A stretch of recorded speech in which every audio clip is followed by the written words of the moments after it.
Bismillahirrahmanirrahim. Alhamdulillahirabbil alamin wa bihi nasta'in ala umurid dunya waddin wa salli wa sallim wa barik ala sayyidina Muhammadin khataman nabiyyin wa ala alihi wa sahbihi man walah, amma ba'du. Assalamualaikum warahmatullahi taala wabarakatuh. Alhamdulillah, segala limpah kurnia pujian untuk Allah Subhanahu wa taala yang telah melimpahkan kepada kita setiap daripada kekurniaan yang amat besar. Maka insya-Allah kita akan masuk kepada kekurniaan yang seterusnya, yang besarnya kekurniaan tersebut yang Allah Subhanahu wa taala limpahkan khusus ke atas umatnya Sayyiduna Muhammad sallallahu alaihi wasallam, iaitu bulan Ramadan yang kita berpuasa di dalamnya 1 bulan sehingga selesailah keseluruhan daripada bulan Ramadan tersebut. Maka bersempena dengan itu ingin kita terangkan sedikit tentang fidyah. Maka harus diambil perhatian tentang fidyah. Pertama sekali, bagi orang yang wajib dikenakan fidyah atasnya adalah orang yang meninggalkan puasa, kemudian dia tak qada semula puasanya sehingga datang Ramadan pada tahun yang seterusnya. Contoh 2022 ada puasa yang ditinggalkan, kemudian dia tidak qada selepas habis daripada Ramadan, sehingga datangnya Ramadan pada tahun yang seterusnya, pada tahun 2023 tersebut masih lagi tidak qada. Maka ketika itu wajib ke atas dia 2 perkara, iaitu qada puasa beserta dengan fidyah. La ilaha illallah Muhammadur Rasulullah. Maka kerana itu harus kita ambil penekanan bagi orang-orang yang diwajibkan ke atasnya fidyah, kerana fidyah ini akan meningkat mengikut peningkatan tahun. Tahun yang ketiga masih tidak bayar fidyah, maka naik lagi. Jadi 2 kali ganda. Tahun keempat masih tak bayar lagi fidyah, naik 3 kali ganda. Kemudian naik berganda selagi mana dia tidak bayar fidyah tersebut. Maka walhasil, bagi orang yang tidak berpuasa di bulan Ramadan tanpa uzur, sihat badan dan sebagainya, boleh puasa tapi tidak berpuasa, maka perbuatan tersebut adalah perbuatan yang dosa besar. Seperti mana dalam hadis diterangkan bahawasanya man istaga'ah falyaqdi. Seperti dalam satu hadis Rasulullah SAW memberitahu, barang siapa yang dia itu sengaja muntah, maka wajib dia qada puasa Ramadan dia ketika dalam keadaan sedang berpuasa.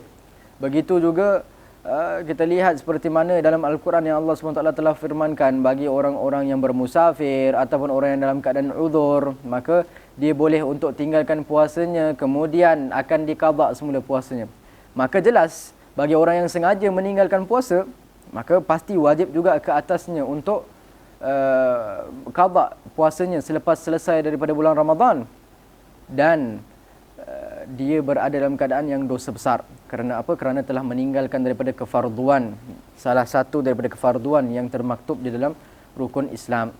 Thumma ada juga masalah-masalah fidyah yang lain, seperti contoh orang yang membatalkan puasanya dikarenakan keuzuran orang lain. Contoh seorang ibu yang sedang mengandung, maka dia membatalkan puasanya kerana takut anak dalam kandungan itu dalam bahaya. Maka ketika itu dia wajib qada beserta dengan fidyah, kerana ketakutan itu bukan atas diri sendiri. Kalau contoh dia mengandung, kemudian dia tidak berpuasa kerana risau tidak ada kekuatan tubuh badannya, akan menjadi lemah dan sebagainya, maka itu tidak ada masalah. Maka hanya sahaja dia qada semula puasanya bila habis daripada bulan Ramadan nanti.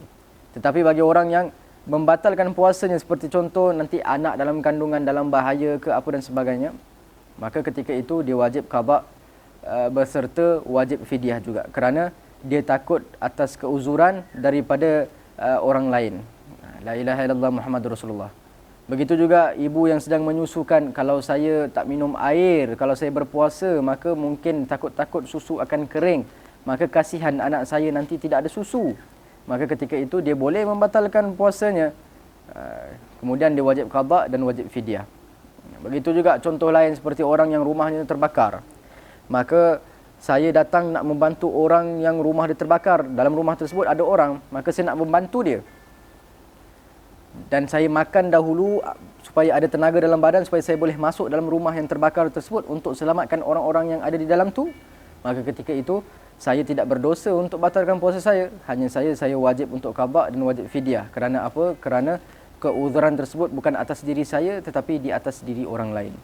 La ilaha illallah Muhammadur Rasulullah. Maka ini salah satu beberapa jenis contoh fidyah. Maka bila fidyah bukan bermakna bila sudah bayar fidyah maka tidak perlu puasa. Tidak, wajib fidyah dan berpuasa. Kecuali 3 orang yang mana jika ada 3 perkara ini salah satunya pada diri seseorang tersebut, maka dia dah tidak wajib puasa, hanya wajib ke atas dia fidyah. Yang pertama sekali hurim. Orang yang sudah sampai umur yang tua, keuzuran yang benar-benar tua, maka orang seperti ini yang sudah tidak mampu untuk berpuasa dan umurnya sudah terlalu tua, maka tidak berdosa untuk dia meninggalkan puasa, tetapi wajib bagi dia fidyah. Tidak wajib bagi dia puasa. Begitu juga orang yang golongan kedua, iaitu la yurja bur'uh, yang di mana sakitnya itu tidak ada peluang untuk baik. Maka doktor mengatakan bahawasanya awak ada penyakit yang di mana penyakit ini tak akan sembuh. Seperti contoh penyakit buah pinggang. Maka doktor kata awak tak boleh puasa. Awak kena minum air 2 jam sekali. Seperti contoh, jika tidak maka buah pinggang awak ni akan jadi masalah besar dan ianya tidak ada ubat. Maka ketika itu gugurlah atas dia itu puasa dan wajib ke atas dia fidyah pada setiap hari di mana hari-hari tersebut daripada bulan-bulan Ramadan. Dan juga yang ketiga adalah orang yang telah meninggal dunia. Maka orang yang telah meninggal dunia kemudian ada puasa yang ditinggalkan, maka wajib ke atas warisnya untuk melunaskan fidyah puasa ke atasnya. La ilaha illallah Muhammadur Rasulullah. Maka bagaimana pula dengan perhitungan daripada masalah fidyah ini? Maka fidyah dikeluarkan 1 hari 1 cupak makanan asasi. Maka kita di Malaysia, makanan asasi kita di Malaysia adalah beras. Maka kita keluarkan 1 cupak beras. Maka 1 cupak beras kurang lebih dalam 650 gram. 650 gram hingga 700 gram. Maka didarabkan dengan berapa hari puasa yang telah ditinggalkan. Contoh situasi saya beri. Contohnya saya tidak berpuasa 5 hari di bulan Ramadan. Kemudian saya tidak qada 5 hari di bulan Ramadan tersebut sehingga datang bulan Ramadan yang seterusnya. Maka ketika itu saya tetap wajib untuk qada 5 hari Ramadan tahun lepas yang saya tinggal, dan wajib juga ke atas saya untuk melunasi fidyah selama 5 hari. Kerana apa? Kerana saya tidak qada sehingga sampai datangnya bulan Ramadan yang seterusnya.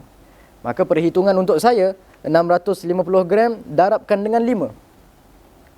Bermaksud 5 hari 5 cupak beras.